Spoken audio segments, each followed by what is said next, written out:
start telling you a little bit about me to give you some context, and then we're going to jump into it. I'm Gen Y, therefore I've been raised to think that I'm an expert in everything, especially Gen Y. So,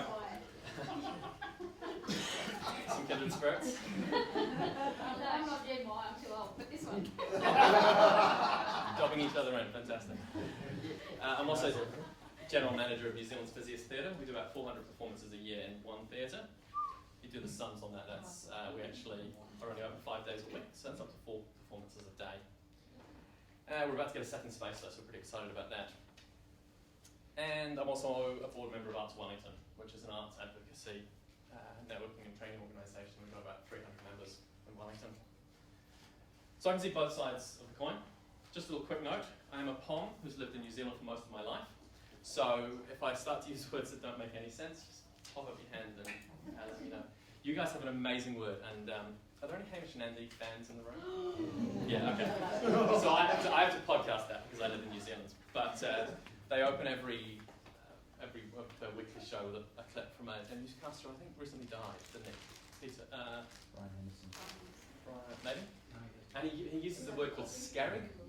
That's an amazing word. Somebody used it yesterday at the CEO's Day, and I was very excited to hear it being used. So you also talk about weird things like packages and NCIS. No. So I've tried to stick away from anything that's too context specific, but if I do verge, let me know. Give you a quick overview of what we're going to talk about today. First, we're going to meet Gen Y, learn a little bit about them, question some of the assumptions about them. Next, we're going to talk about Gen Y on boards, how you get them onto boards, why you might want them on boards, what value they bring, and what it is they do. Want out of that board relationship. And thirdly, we're going to talk about Gen Y CEOs. Does anybody in the room have a Gen Y CEO yet? They are coming. They are coming soon. They are on their way up the organisation, and you're going to have some interesting challenges when they reach the top. I know because I cause those problems for my board. We're also a group who are known variously as millennials, digital natives, and a host of other names that authors have made up to try and sell you all books. So the problem with Gen Y, as everybody knows, is that they're the youth. And I was at a seminar for the New Zealand Charities Commission about a year ago, and there was a guy sitting in the corner, and we were talking about volunteers, and he goes, the youth these days, they don't want to help. We can't find anybody to volunteer. They don't want to do anything.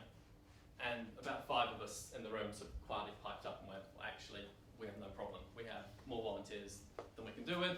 We have no problems with donations. And the real problem he was facing was, not to be too personal, but him as an individual, his attitude, and his organisation. They were obviously not working in a way that made Generation Y feel that their input would be valued. So as much of this presentation is about Generation Y, it's also about you. It's about being the sort of organisation that Gen Ys want to engage with. So with a little bit of tongue-in-cheek, let's meet them and hear a little bit about them. Please stop talking to me. I haven't had Starbucks yet. Do you think I'll get promoted this month? I'm not a morning person. I think I'm going to text my boss and tell him I quit. Sorry, what? Would it kill my boss to say thank you? Seriously? Courtney, here's the report you asked for. You're welcome. Of course I'm qualified. I was class president.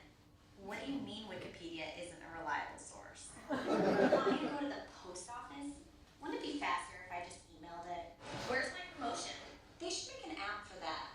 I am such a good multitasker. I think there's an app for that. I don't know why, but my boss thinks I'm addicted to my cell phone. Wait, what? Do they still make fax machines? Why would I read the newspaper? I can get all my news on Twitter. There's no smiley face in this email. So some of that is true and some of that is not. What we're going to do is we're going to unpick some of those assumptions and some of those behaviours. But we're going to start with the bad news. This is the #1 goal of Generation Y. Now that's not a goal that fits well with most non-profit organisations. You don't generally end up being the richest person in the room. In fact, 81% of Generation Y report that this is their number one priority in life. Number two is we want to be famous.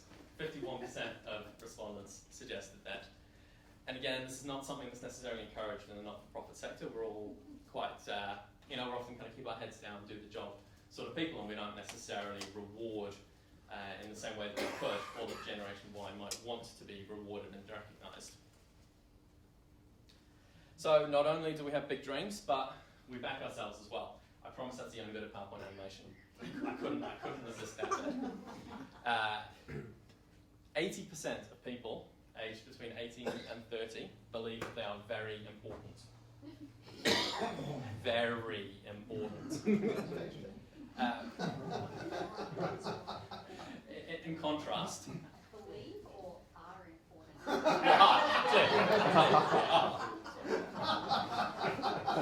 It's a perception for people outside Gen Y. It's a reality for those of us who know. For a comparison, in 1950, only 12% of people would have said the same thing about themselves. And that's same stage of life we're talking. So this isn't just a kind of young people think they're the best. This is actually a real change in self-confidence, self-perception, and desire to have that recognised externally. So that's the depressing side of Gen Y. That was it. That's it. It's happy from here on in. There are some things that can make us a bit optimistic. 96% will believe that they'll do something great.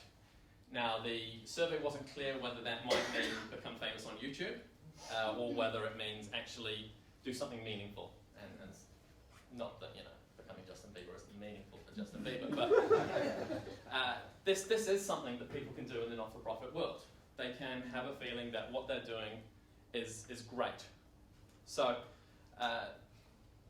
this is an excerpt I stole from news.com.au. I have no idea, is that a popular site for you guys? Yeah. Kind of, yeah, okay. So, this was a very angry Generation Y person talking about Generation X.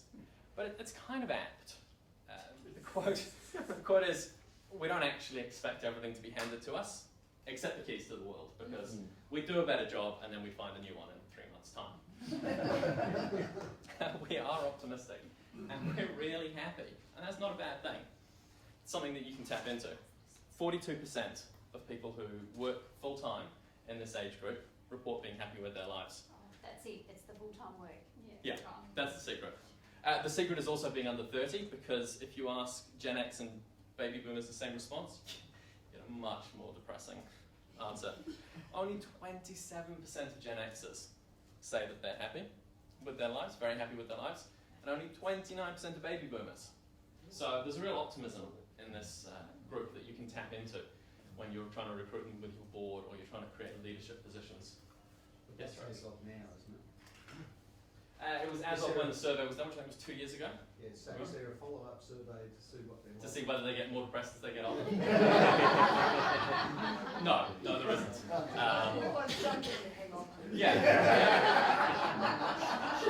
I'll talk about the future down the track, but that is a balancing act. We'll talk a little bit about that, whether these things are true characteristics or whether they're characteristics of young people.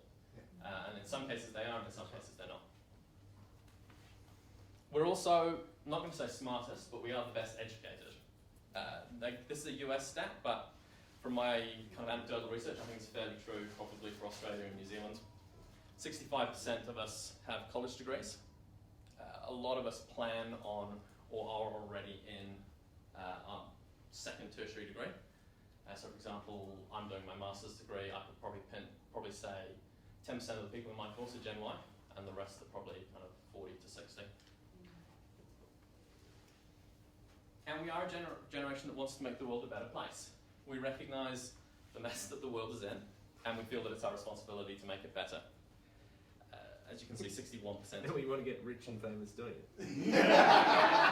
Why do you think social enterprise is suddenly so popular?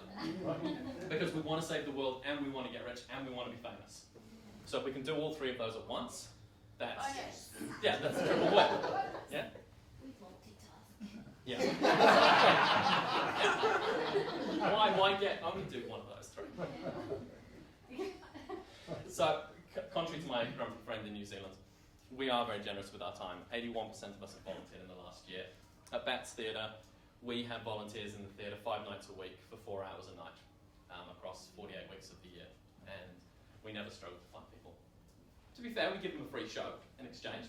You know, it's not a turn up and, dig by the road in the hot sun. It's a fairly pleasant volunteering experience, but, we see that trend whenever organisations are positioning themselves in a way that Gen Y are being appealed to, they are seeing the volunteer hours. And again, really great news for non-for-profits. We are really keen to help other people. And as leaders of non-profits, this next statistic should fill your heart with optimism. 79% of us want to work for a company that cares about how it contributes or affects society. So that right there is your pitch. That's your pitch to board members. That's the pitch if you want to recruit a CEO from outside the not-for-profit area who you've got your eye on. This is what will tap into their needs. I want to play you a little video to give you some context around the world that Gen Y have grown up in. I didn't have time to create my own little snippet. So this was made by a 16-year-old in the UK, but he's done a really good job. But it is UK focused, so when you see politicians up there, just sort of replace them with the relevant Australian politician in your mind.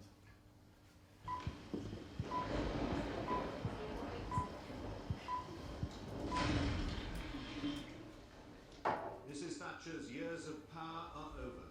She resigns to make way for a Conservative leader more likely to win the next election. She remains her government, perhaps for the last time. Notice the song, it's really Gen Y song.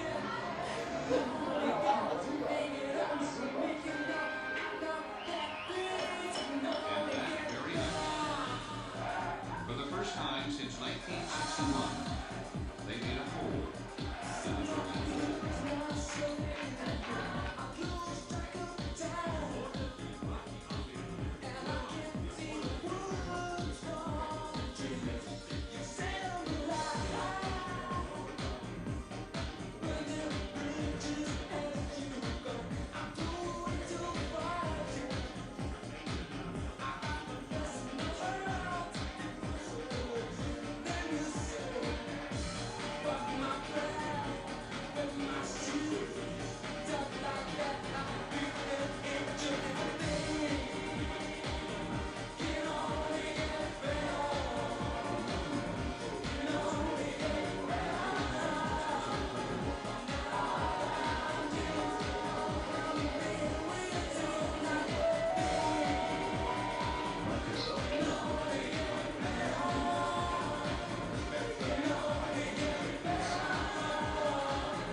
decided to leave that bit in. But to give you sort of a quick rundown, hopefully you recognise a lot of the things that are going on there. Every generation grows up in a time of change, but the time of change for Gen Y has been massive. You know, when I was born, you didn't have computers at home. By the time I was 10, Dad was, bringing a computer to home. By the time I was a teenager, I had a cell phone. By the time I was in my mid-20s, I had a computer with the internet in my pocket. So that growth, that change, huge scientific change, huge periods of consistent unrest. Other generations have grown up, with the Vietnam War, and I'm now plagiarizing later part of my speech, so I'm going to stop talking about the Vietnam War, but we're talking about political scandals, war, financial problems, and obviously the ever-growing threat of global warming, which we blame all the old people for. So most of us grew up in the Clinton era. We entered adulthood during the second Bush presidency, and this has greatly affected our worldview. We have really got used to diverse lifestyles and cultures. We grew up with them at school, and we learned to respect differences at a very early age. We're very comfortable with diversity. 1/3 of us are a member of a minority group. And again, that's a US statistic, but I think generally you're seeing that trend worldwide. One of the consequences of the world of computers and technology that we've grown up with is that we do have short attention spans. It's not just a rumour. Oh, what? Well, as an example, you've got somebody multitasking just behind you, so at least I'm focusing. We do strive to work better and more efficiently, and we value professional development really highly. We love creative challenges, but we need ownership of our tasks. And we value jobs with flexibility, telecommuting options, the ability to work part-time or to leave the workforce temporarily when having children. We're also incredibly connected. Now, I mostly chose this slide because it's so beautiful. But what this shows is the flow of information around the world. Now, probably 50 years ago, there'd be one line from the UK to India and the rest of their provinces, but nothing like this. What I think is also quite interesting is the gaps on the map. It's not really relevant to the presentation, but you guys got a big hole in the middle here, right? And then a lot of China, Russia, Africa. I cut off the US because I wanted to include New Zealand, and then I turned up. And typical bloody Australians, you cropped it off. Yeah, because New Zealand's part of Australia anyway. It is. I think that treaty's almost done, right? Yeah. So let's talk about how you might identify and recruit Gen Y into your board, because that's going to be a concern for some of you, especially talking to some people around the room where they're kind of like, yeah, the youngest person on our board would be. Well, I don't think we've got anybody who's not retired. So, do I need to explain why it's a good idea to recruit Gen Y, or can I assume that you're here because you at least think it's a good idea? Yeah, we can. Would you mind just getting the highlights? Because I actually have had people say to me, you shouldn't have young people on the board, or you don't need young people. Yeah. So we kind of disagree with that. So I'd like to hear some of those kind of highlights. Okay. You might need to get them here. Yeah. The key thing is it's about diversity. You wouldn't say we don't want any women on our board. We know women don't bring any benefit to our board. You wouldn't say we don't want anybody from a marginalised community that we serve on our board. So especially if you have a youth-relevant program, it's really important to get them involved in your board. And apart from that, they bring a diversity of thinking. As some of those slides earlier showed, it's about the diversity of experience we've had and brought to us. It's also about a way of thinking and communicating. So we've been raised in a digital world. We do think differently. Even my niece, who's 5 or 6, thinks differently than me because she's had iPads since she was, old enough to use them. And she doesn't understand why things don't work when you swipe at them like this on the screen. Yeah? So, and the other point, which I sort of touched on before, is they probably are your stakeholders. Whether you run an aged care facility or you work with disadvantaged youth, they are informing decisions that are made that relate to your stakeholders. So let's look a little bit about let's look about how you might recruit them. If that hopefully will go some way to answering your question. I'm happy to talk more about that afterwards. Firstly, you're going to need to take a proactive approach. There's a real sense in Gen Y that boards are this thing that old people do, or that you get invited, once you reach a certain stage, you become, get the knock of the secret handshake to join the board club. But there are quite a few reasons why they might be afraid to ask to join your board. It might be shyness, lack of confidence, although, that's not always a problem with Gen Y, or simply the impression the boards are for old people. The other barrier I hear people say is that they do assume it's a closed club, that you need to be invited in, and that it's not just the sort of thing you ask to do. So I've taken a fairly proactive approach to my visibility in the sector, and that's how I got my first board appointment. I was shoulder tapped, kind of via that system of closed secret doors. But you may need to seek out Gen Y people to join your board. Here's a quote from an interview subject on why they haven't tried to get a board appointment. I've heard that being on a board can be a huge time strain, which is a concern. As I've never sat on a board, I also worry that despite my education, I may still be underqualified. So if you're looking to recruit Gen Y board members, don't be secretive about it. Shout it from the rooftops. Try and get them to come to you first, because they are out there and they are keen to be engaged. So if you do have to go out and find Gen Y board members, where do you go looking? LinkedIn. Yeah, LinkedIn, social media, Facebook, depending on how strong a following you have, you can go out to those sorts of relationships and work on them. You can do quite targeted searches on things like LinkedIn. I'm not sure if you can do an age-based search. No. Okay. Just a lot of clicking through photos and making assumptions about people's age. Yeah. Co-working communities, co-working spaces have a lot of talent in their young people, Yeah. and those young people are looking for board experience. Are people familiar with what co-working spaces are? I got some really mixed noises there. No. Sort of some people moving. Okay.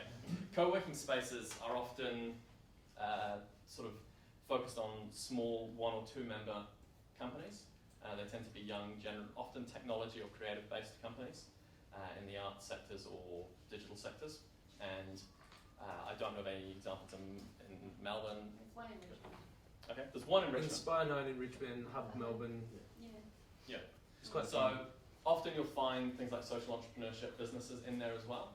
So the easiest way to approach them would be to talk to the management. They often have a person who is responsible for managing the space, and it's just a shared working environment.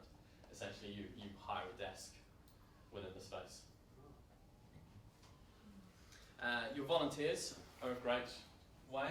Either you might already have some Gen Y volunteers, or children of your Gen Y volunteers if you don't have Gen Y volunteers. Social media engagement we've talked about. People who are engaging with your website, it can be as easy as just putting up information about how the nomination process works, or how people get onto your board. And by making it transparent, you make it much easier for people to understand that process. And finally, just ask around. You've got Volunteer Australia over here, we've got Volunteer New Zealand. They're both organisations focused on connecting you with volunteers, so exploit those. You need to step back from it. When, Yeah. in the first bit, should you actually have a strategy, because I chair of one, I'm the youngest director on it. And the problem I've had, and you probably had as well, is the question was asked, or the resistance you get from older directors is they're not going to stick around long enough. They're not going to be reliable and Yep. committed, because they are Gen Y and they Yep. want to run the world. They're probably right. Yeah, so what I'm saying is I should have a strategy of actually Yeah. conditioning the expectations of my other directors that they're not going to stick around for 10 years on the board. Yeah, I think that's a great point. Yeah. It is around structuring those expectations, but it's also about who you're choosing and their connection. So, the deeper connection somebody has with the organisation, the more reliable. Whether is it worth getting 2 years of experience out of them? Or Instead of thinking they're going to be energy, Yeah. also the energy and, the Yeah. It's life a line. turnover of that Yeah. stuff anyway, isn't it? Well, one of the things I would argue Yeah. is that Gen Y do bring that sort of innovation, that energy, that the word youth. They do. They so it isn't going to be a problem if they're only there for 2 years. Yeah. There is always that lead-in time, and you have to think about succession planning and how you're going to cope with the fact that it's going to take them 6 months to get up to speed of their 2-year term. I think it's really important to be realistic when you sell Gen Y on joining your board, and time commitment is part of that. So it's also vital that they understand the risk of being a board member. I think a lot of organisations don't make that clear enough to people. So they need to understand that there are potential legal implications if things do go wrong. And you need to be clear on what the time commitment is, and that feeds into a kind of term commitment as well. so that you both go into the relationship with the same expectations. It makes, for example, makes a really big difference whether you meet fortnightly or annually. And don't undersell the commitment required, otherwise you're going to end up with uncommitted people. And as with any board recruitment process, your desire to recruit Gen Y should come out of a proper gap analysis process.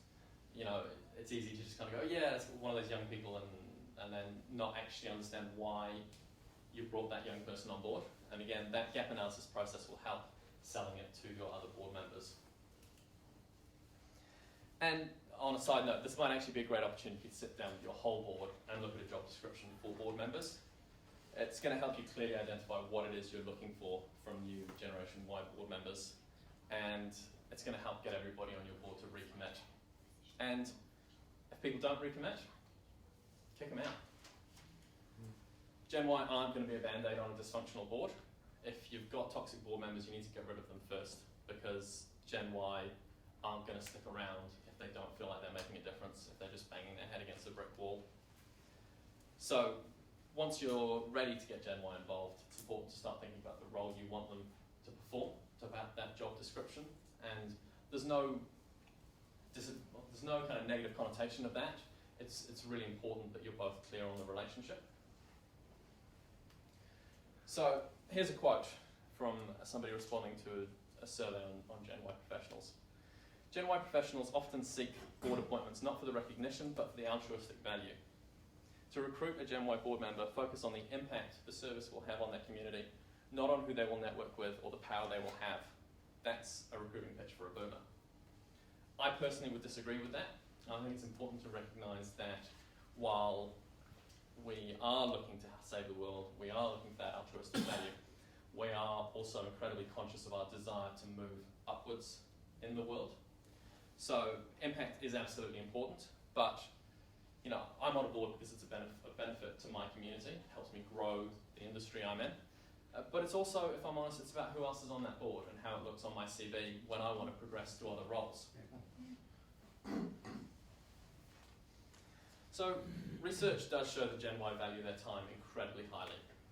We don't want to waste it, so make sure that your meetings are well structured and make really good use of time.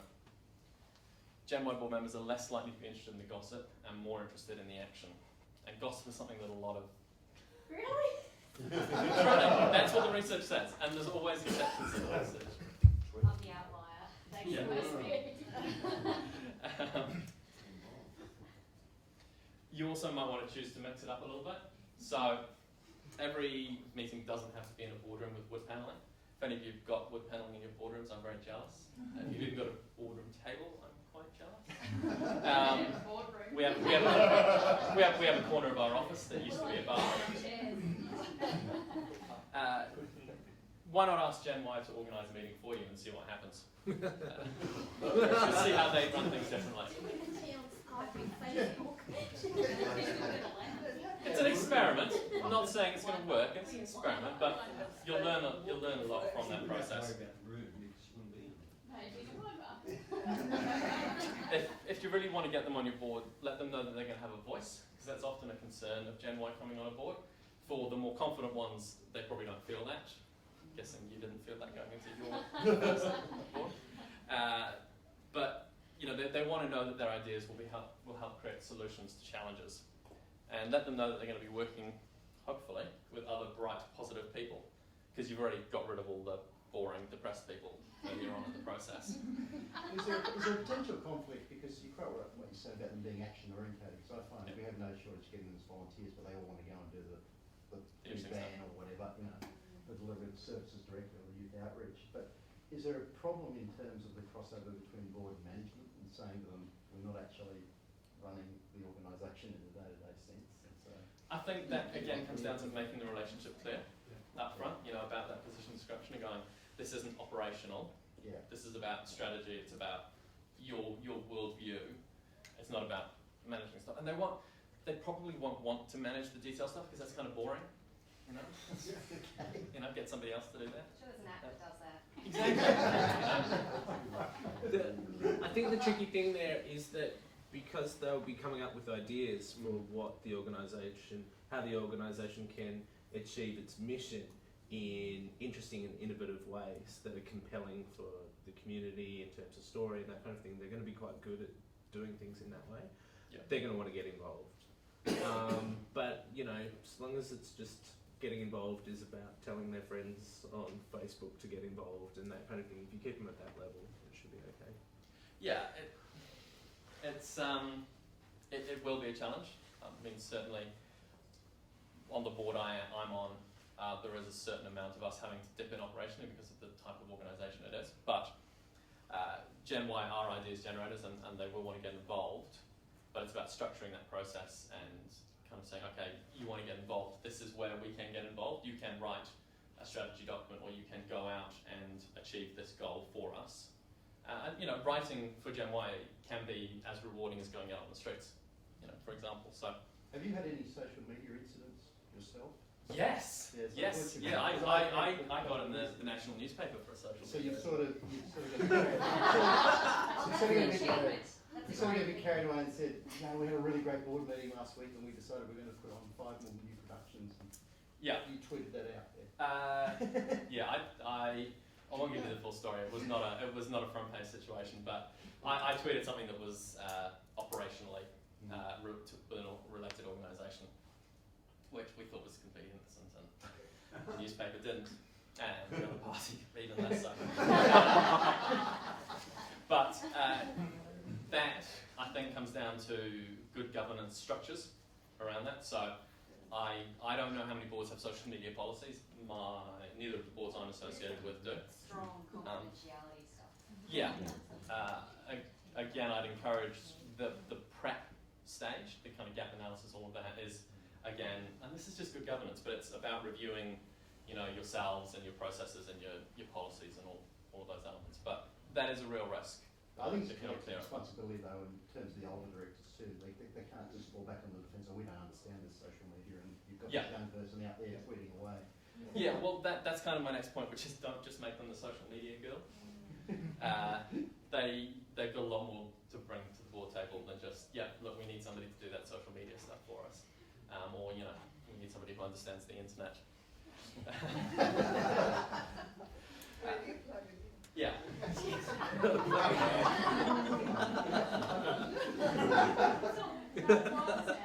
fine now. It's everywhere. So I mentioned before about making them aware of the risks, and a great example of this is that you need to make sure, for example, that everybody understands financial statements. And this is kind of boring stuff, yeah. This is something that's really near and dear to my heart, because I had to educate the board I report to that they are all legally responsible for the financials. You know, if they don't understand it, they need to come to me and ask questions, because it's not good enough for them to say, oh yeah, you know, John in the corner, he's the accountant. So things like that. Make sure you're getting the training they need. So it's great to see all of you here. You obviously support the idea of ongoing development and training. Make sure they're getting that as well. You know, the new stuff released by the ACNC, all of that kind of stuff. Make them aware of it. Make them an animation of it, so they don't have to read through the whole thing, because that would just be boring. But don't assume they come with all the skills that they need, because the reality is they don't have the life experience of people who've been around for 60 years. They probably haven't run their own company. They probably haven't had the breadth of travel or despair or elation that people, you know, have who've experienced a lot greater number of experiences through that time period. So this is a quick summary. You don't need to take a photo because it'll be on the internet. So this is just a little recap of what might appeal to Gen Y about being on a board. Firstly, there's advancement. So Gen Y are really keen to advance in their work. So it's about selling them the benefits that they're going to get on being a board. Then there's networking, which is very closely tied in who they're going to talk to, who they're going to meet, and how that might affect their future growth. Next is training. Not enough boards commit to training, so again, just to reiterate, make sure they're getting the training they need, or you're insulating them from the things they need to be insulated from in a legal way through the use of minutes and things like that, to make sure that they're not overstepping the boundaries. You know, give them a mentor who has been on the board for a significant number of years to help guide them through that process. And finally, focus on the outcomes of your work and how it makes a real difference. These 4 elements will help you recruit better board members. Next up, we're going to talk about managing Gen Y, because that is something that boards are going to have to learn how to do over the next 10 years. Have you picked up the theme yet, the images? I tried to find as many Lego images as I could. Oh, you created them. No, if only I'd had the time. If I had the time, that would be, every single slide would be I thought Lego. you were retro and you're going to Star Wars. Okay, yep. There is a little bit of Star Wars thing going on too. Mainly because the guy who I flickered most of these photos from was doing that. Just, Creative Commons images, if anybody would like the source. And you should say that figures of social media. Yep, yep. Is this one that YouTube one where they get the tray and the cafe? No, but isn't that hilarious? We'll have quite a laugh at this. Will you post Death Star picture on canteen. Facebook? I won't post a picture on Facebook, no. I'm sorry, because it does belong to somebody else. I don't have any glasses. So what do you do when you end up with Generation Y reporting to your board? You need to go back to those key drivers. Number 1 is we value our time more than anything else in the world, without a doubt. We like it more than money, actually, the research shows. I gave up a job selling real estate to move into the not-for-profit sector. That was because I had no time to myself, and it was an unrewarding career, to a job where I earn significantly less but love what I do.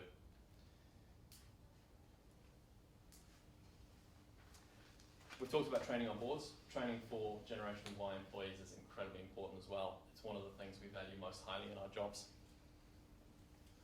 And we'll take it over a fancy title, interestingly enough.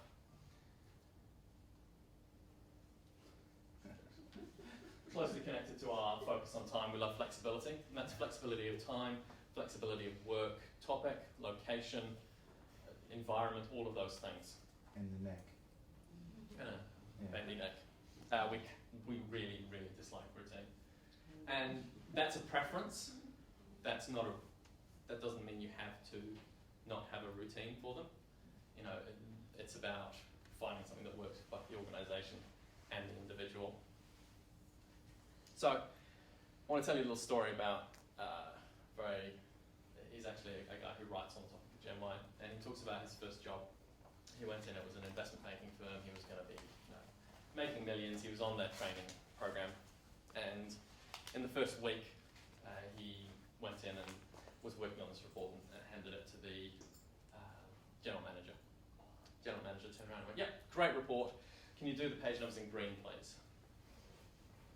And he went, "Well, why? Why do I need to do it?" "Well, because that's how we do things around here." That's the sort of thing that will drive Gen Y up the wall. Rules for the sake of rules. We just don't do that. This guy walked out of the job. He gave it up. He said, "No, that's not the kind of organisation I can work for." So, we're confident. We'll These jobs share are it. easy to find, of course. Yeah, exactly. So, It's not easy to go back and your money down. yeah. I can give you kind of a nice little recent example of this. I just turned down a job, and the reason was the organisation had a terrible training budget. I would have had to work to a much stricter schedule, a much bigger organisation, and it would have required me fitting into the structure of quite an inflexible organisation, even though they were going to pay me more than I'm getting now. So we will take time, training and flexibility in the real world over money, title, routine. I'm not going to give a prize because I don't have one, but gone too far.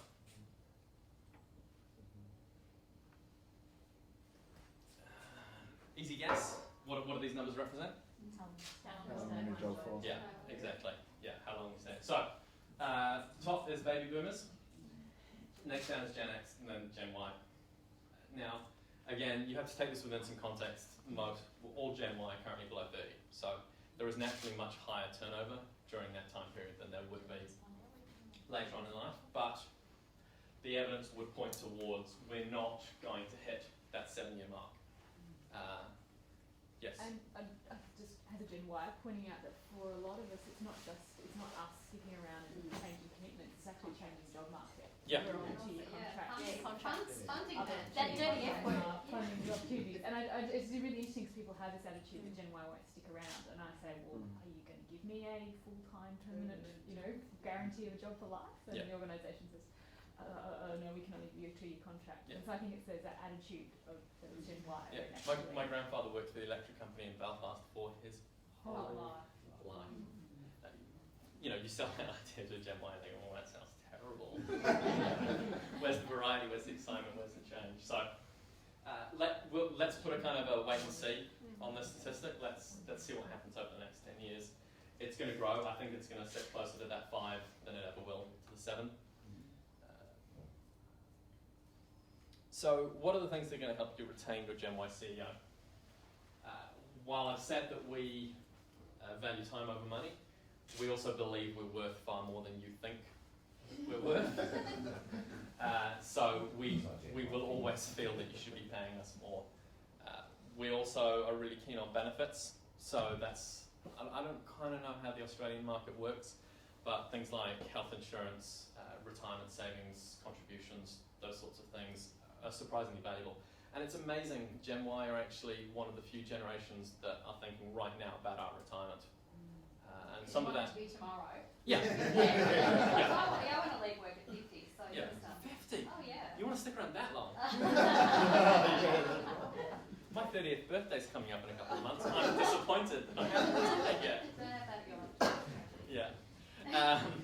Things like adding a bit more to your superannuation, because it's compulsory in Australia, is a huge benefit that many employers don't realise is a better thing to offer than a big salary increase. Because there's not going to be a pension. No. Yeah. And more longer annual leave and things like that. Yeah, it's all these sort of small things that pile up and we kind of go, yeah, okay, I'll take that rather than that. Opportunities. Now, this is a really tough one once you hit CEO level because the only opportunity is to move somewhere else. So you've got to be really mindful of that. If you're not the biggest player in town, your CEO is thinking about moving there. Or taking the other one over.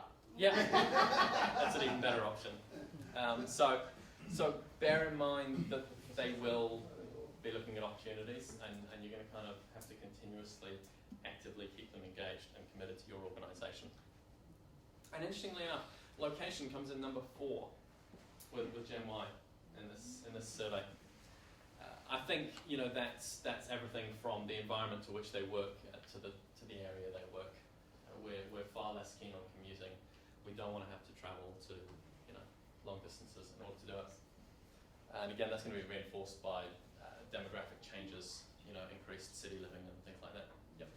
Can I make a suggestion, just in terms of the strategy of, I would maybe suggest not even bothering trying to retain, like worrying about whether or not you're providing the opportunities to retain that particular CEO, but actually have a conversation with them up front and say,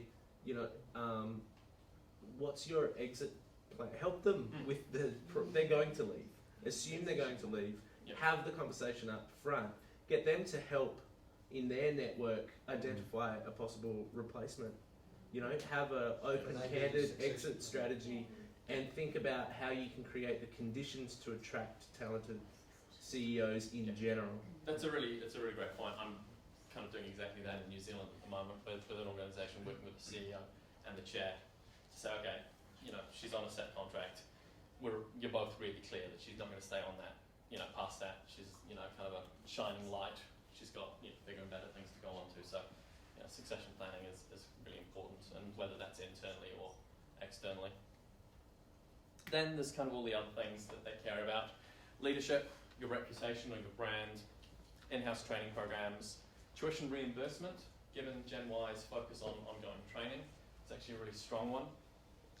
But think about, this kind of traditional model of that was, we'll pay for this, but then we're going to bond you for 2 years to the organisation. Working out how you're going to negotiate things like that, because that's kind of a double-edged sword for Gen Y, and you might end up with kind of an angry disagreement when they go, actually, no, thanks, but no, I'm done. And diversity, interestingly enough, diversity of company staff ranks really highly. So to summarise those benefits, with a time, clock and money, If you can, try and provide above average everything. That's kind of common sense, but focus on what it is that's going to reward them. And we'll kind of go over that in the next slide. But, Gen Y will always think they're worth more than you're paying them, but if you are paying them slightly more than the other guys would, then it's that much harder for them to leave. And especially if you're giving them those benefits like time off. The research shows that Gen Y will take a good offer today over a better one tomorrow. So you might kind of convince them, sneak them in there. And we will sacrifice some salary if you give us more leeway on our time. You can be imaginative with your benefits as well. Motivation research indicates that non-monetary benefits are actually more highly valued than their cash equivalent. So, that might be as simple as paying for a weekend away. That actually could be slightly more motivating than giving them a, $200 bonus, which they kind of go, $200, whatever. But a trip away, that sounds exciting. And, if that trip away happens to be a luxury lodge training course, you might actually get away with ticking both the training and the benefits box. This is a summary of those key benefits. Yeah, so devices. If somebody wanted me to give up my iPhone just to go work for them, that would be a really big conversation for me. That would be I'm a big fan of Apple computers. If they wanted me to work in a Windows office, that would be a big conversation. In this office we only use Windows. Yeah. So, you've got your benefits, your healthcare, vacation, retirement programs, bonuses, flexible work hours, and paid time off to attend professional development events like this. You're going to need to learn to communicate in why for your Generation Y CEOs. Now, here's an interesting fact. Did you know that Generation Y would rather talk than text? That might be a bit of a surprise, but it's true. Yep. If we want to have a conversation, it's not like, if we meet you at the bar in 20 minutes, then we'll text it. But, in a work context, we're actually more likely to talk. 2/3 of survey respondents said that in-person conversations with their co-workers was their preferred communication method. And only 1 in 5 would rather communicate by email. You also need to learn how to support Gen Y who've grown up with constant external validation. And this may be happening within your organisation as well, that managers are learning that Gen Y can't live on an annual sort of feedback process. They need it consistently. And it's not consistent praise, but it's consistent feedback. So it's okay to say, this didn't meet standards. They are interested in that. They want to know how they can improve themselves. But when you get to the relationship between a board and a CEO, that's just simply not possible. So you need to think about how you're bringing people up through your organisation if you are planning to succeed them internally, and how you are going to wean them off that idea of consistently getting feedback. We are used to getting timely critiques about our performance. We seek managers who are willing to let us figure out our own strategies and allow us to own those strategies. We want that level of empowerment.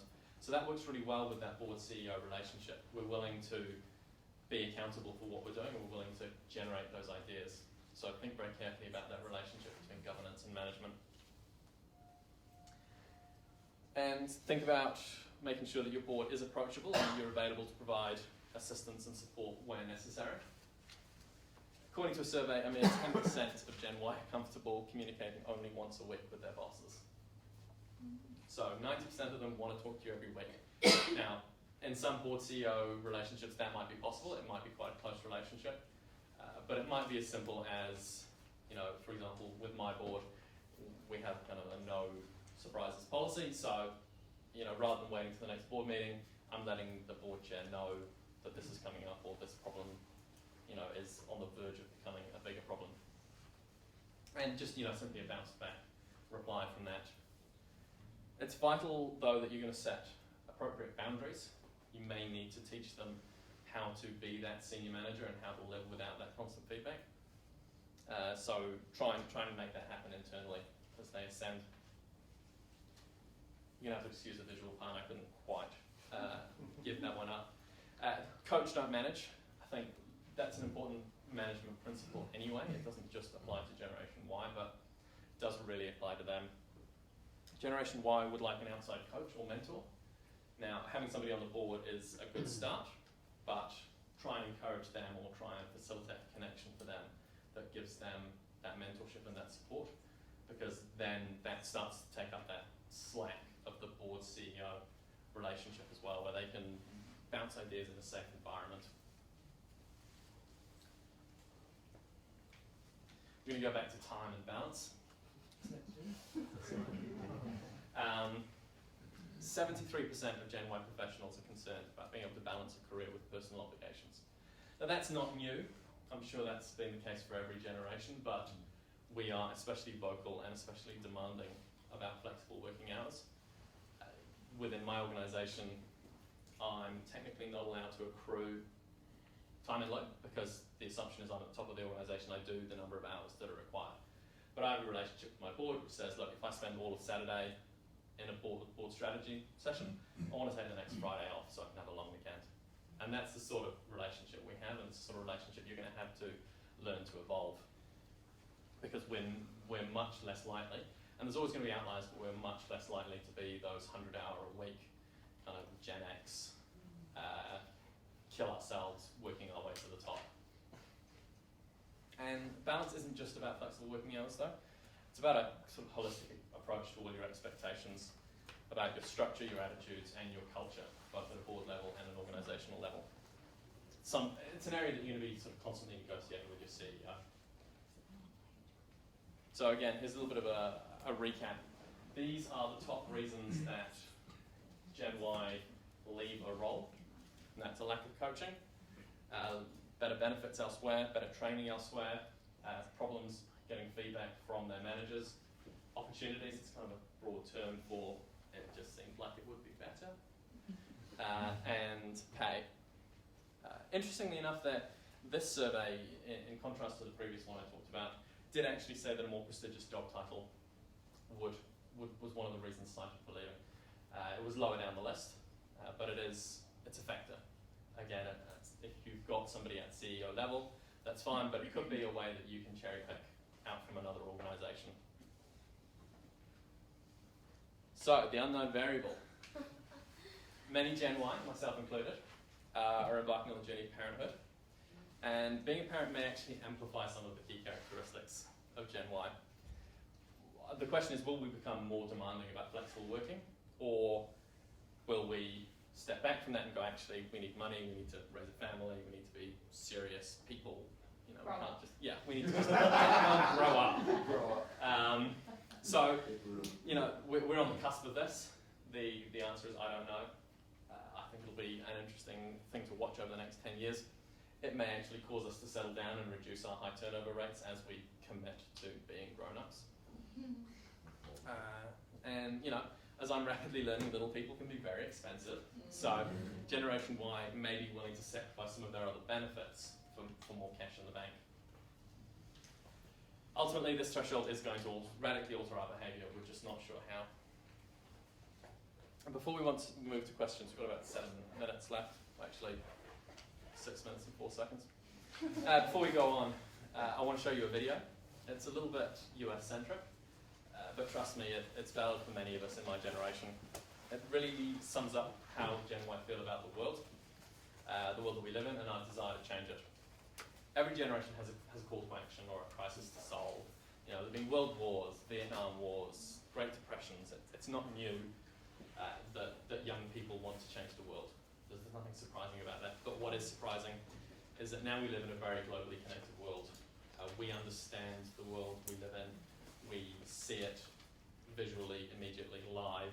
You know, last night on TV, live pictures of, the square in Egypt where there are protesters, you know, essentially being shot live on TV. So it's an incredibly exciting time to work in this sector. We are really passionate about making a difference. We want to make it a better place. So get Gen Y on your board because we're desperate to help. I'm one. I'm one. I'm one. I'm one. I'm one. I'm one. I'm one. I'm one. I'm one. For the past 40 years, The political and social agenda of the United States has been set by our parents, the baby boomers. who were the largest generation in America. Not anymore. A new generation A new generation. is coming to power. They call us the millennials. But you can call us Generation We. Generation We. In 2016, the youngest of us will reach voting age, making us the largest generational voting bloc in the country. And we're unlike any that's come before us.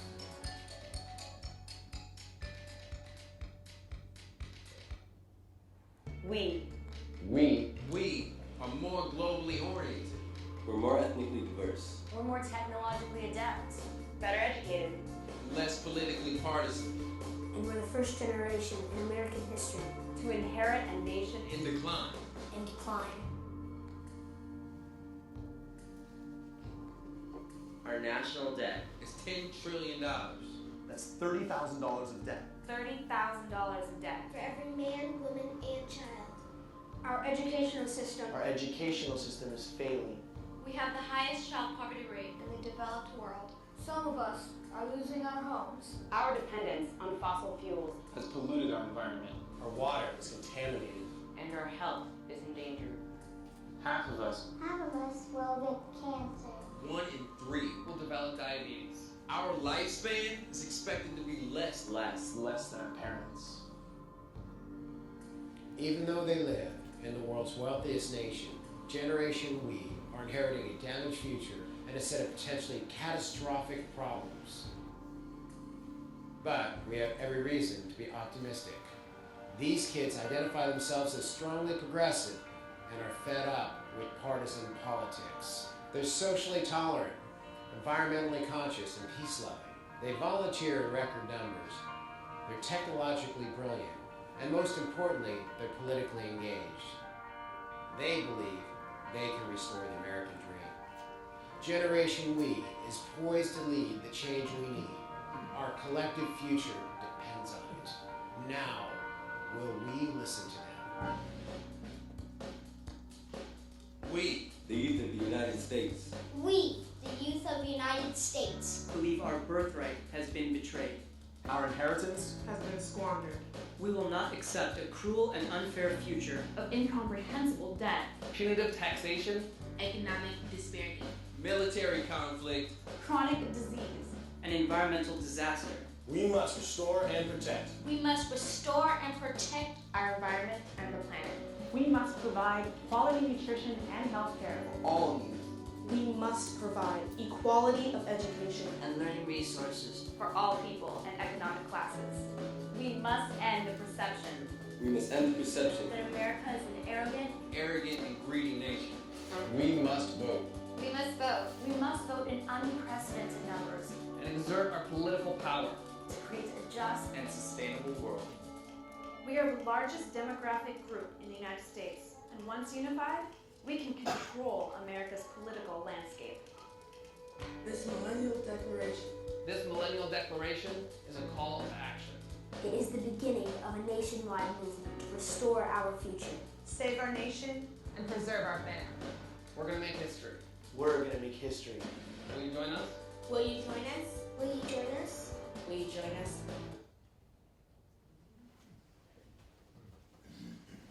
So that's my question to you to finish. Would you rather fight with us on your side or without us? Because we're a generation who recognises the challenges ahead. We're a generation who are passionate about making a difference. So we can make a real difference to your boards and your organisations.